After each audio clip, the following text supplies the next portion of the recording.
जैसा कि आपको अगर साइट से रिलेटेड सारे वीडियोस चाहिए तो यहाँ आई बटन में मैं लिंक दे रहा हूँ, आप वहां पर जाकर हमारे साइट से रिलेटेड वीडियोस देख सकते हैं, जो कि लास्ट सेशन में मैंने कवर किया है साइट विजिट के बारे में कि उसका क्या स्पेसिफिकेशन है और साइट पर क्या क्या सारी रिइंफोर्समेंट से रिलेटेड डिटेल्स वहां पर आपको मिल सकती है। तो आइए देरी ना करते हुए चालू करते हैं हमारे स्पेसिफिकेशन। मैं आपको दिखाना चाहूंगा कि गाइस जैसे ये हमारा एक बीम का फ्रेम है, हालांकि आई नो बहुत वक्त हो चुका है इस बीम के फ्रेम को बनाए हुए, तो ये थोड़ा सा एंड बैंड हो गया, तो बिल्कुल डोंट माइंड इट। हम देखते हैं कि ये जो हमारा बीम का फ्रेम है यहाँ पर हमारा टॉप बार लगा है, क्लियर, ये हमारा बॉटम बार। अब मैं इस टेबल को मेरा सपोर्ट मानता हूं, ये एक सपोर्ट है जो ये बीम अपने कॉलम से लगा हुआ है। सिमिलरली यहां पर भी ये एक सपोर्ट है जो ये कॉलम पर जाकर लगा हुआ है। यहां पर इसको दो सपोर्ट मिल जाते हैं बीम को और बीच में कुछ भी सपोर्ट नहीं रहता है इसके पास। अब जब हम बात करते हैं इसके लोडिंग की, तो लोड हमारा बीम के ऊपर कुछ इस तरह से गिरता है, क्लियर है गाइस, जिस तरह से हमारा लोड आता है। जब लोड आता है बीम को ये क्या करता है, नीचे पुश करने की कोशिश करता है, क्लियर। जब ये बीम नीचे पुश होती है तो क्या आता है, ये जो सपोर्ट्स में जो अटैच है बीम अपने, जो बीम अपने सपोर्ट्स में अटैच है उससे क्या करता है, ये ऊपर उठने का कोशिश करता है, क्लियर। जब ये नीचे जाने की कोशिश करता है तो इसके सपोर्ट से क्या करता है, ये ऊपर उखड़ने की कोशिश करता है, क्लियर है गाइस। तो यहां पर आप देखिए मूवमेंट क्या हो रहा है, सेंट्रल पार्ट जो इस बीम का जो सेंट्रल पोर्शन है वो क्या करता है, नीचे जाने की कोशिश करता है। सिमिलरली आप यहां पर देख सकते हैं लोड की वजह से बीम क्या करती है, बेंड होती है अपने सेंट्रल पार्ट से। तो जो भी यहां पर फर्क आएगा, जो भी फेलियर होगा इसके सेंटर से नीचे वाले पोर्शन से होगा, क्लियर है गाइस। अब जब नीचे वाले पोर्शन से इसका फेलियर होगा, इस तरह से बेंड हो रहा है, तो इसका टेंशन जोन कहां पर आएगा, यहां पर जो इसका सेंट्रल पार्ट है वहां पर टेंशन जोन कहां रहेगा, नीचे। इसकी न्यूट्रल एक्सिस, जो इसका सेंट्रल है न्यूट्रल एक्सिस, उसके नीचे रहने वाला है इसका टेंशन जोन, क्लियर। लेकिन जैसे ही हम इसके सपोर्ट्स में पहुंचते हैं तो इसका डिफ्लेक्शन अपोजिट हो जाता है, यहां पर नीचे जा रही होती है लेकिन अपने सपोर्ट से क्या है, ये ऊपर आ रही होती है। इसी वजह से यहां पर जो मूवमेंट जनरेट होता है ये नेगेटिव मूवमेंट जनरेट होता है, इसका अपोजिट मूवमेंट जनरेट होता है।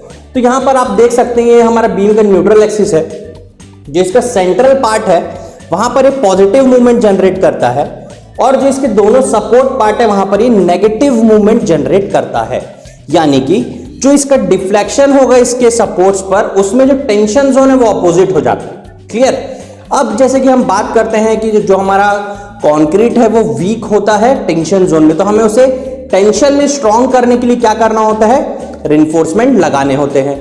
अब जब हम बात करते हैं कि कहां कहां पर रिइंफोर्समेंट आनी चाहिए, टॉप एक्स्ट्रा बॉटम एक्स्ट्रा का क्या इंपॉर्टेंस है, क्या खेल है, उसके बारे में मैं आपको बताता हूं। जैसे कि जनरली हम सभी ने देखा है कि जो हमारा सपोर्ट जो पार्ट है वहां पर टॉप एक्स्ट्रा आते हैं हमारे सपोर्ट्स को लेकर। मैं आपको थोड़ा क्लोजली दिखाना चाहूंगा। यहां पर जो हमारा सपोर्ट पार्ट है, यहां पर देखिए ये मेन बार तो जा ही रहे हैं, लेकिन यहां पर देखिए कुछ एक पर्टिकुलर डिस्टेंस तक टॉप एक्स्ट्रा आके लगे हुए हैं, क्लियर। अब इन टॉप एक्स्ट्रा का लगने का क्या मकसद है कि जैसे ये सपोर्ट के पास पहुंचता है तो मूवमेंट अपना डायरेक्शन चेंज करता है, नेगेटिव मूवमेंट बनता है। इसका मतलब कि जो यहां पर इस L/3 टू L/4 जोन तक अपने सपोर्ट से L/3 से लेकर L/4 जोन तक ये टॉप एक्स्ट्रा आता है, क्या रजिस्ट करने के लिए, नेगेटिव मूवमेंट को रजिस्ट करने के लिए, क्योंकि अब ये टेंशन जोन हो चुका है।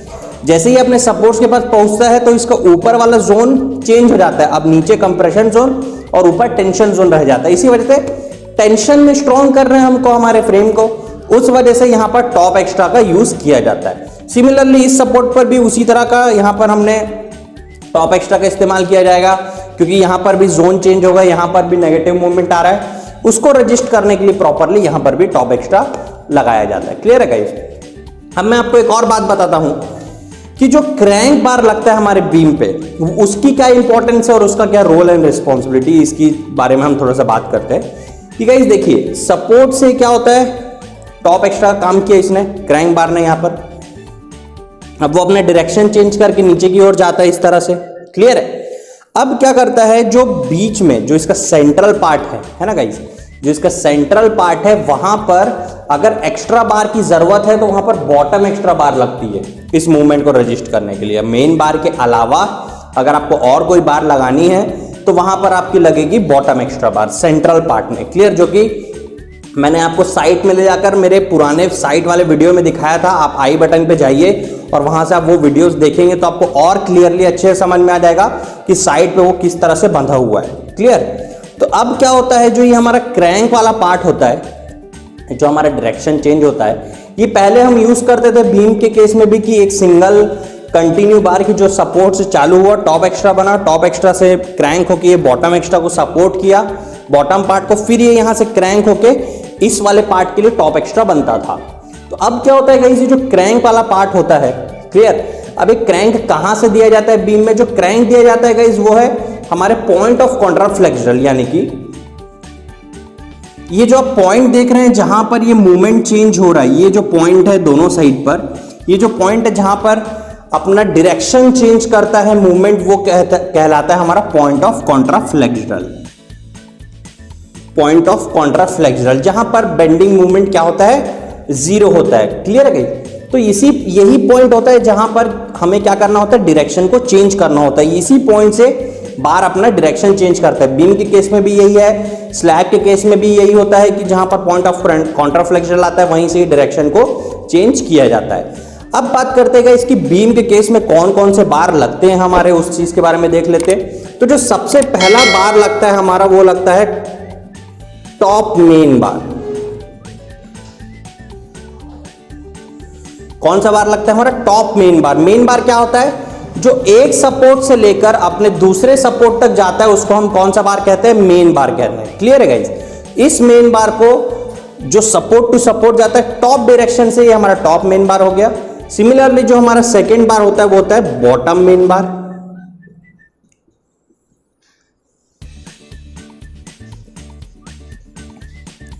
अब जो बॉटम पे जाता है हमारा सपोर्ट टू सपोर्ट, वो हो गया हमारा बॉटम मेन बार डिटेल पे। नेक्स्ट हम बात करते हैं थर्ड, ये होती है हमारी top extra bar.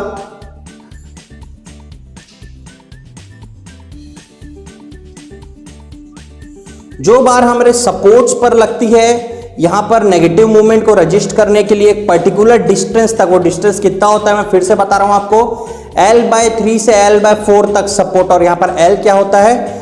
Clear span of the beam. Clear है guys, clear span of the beam.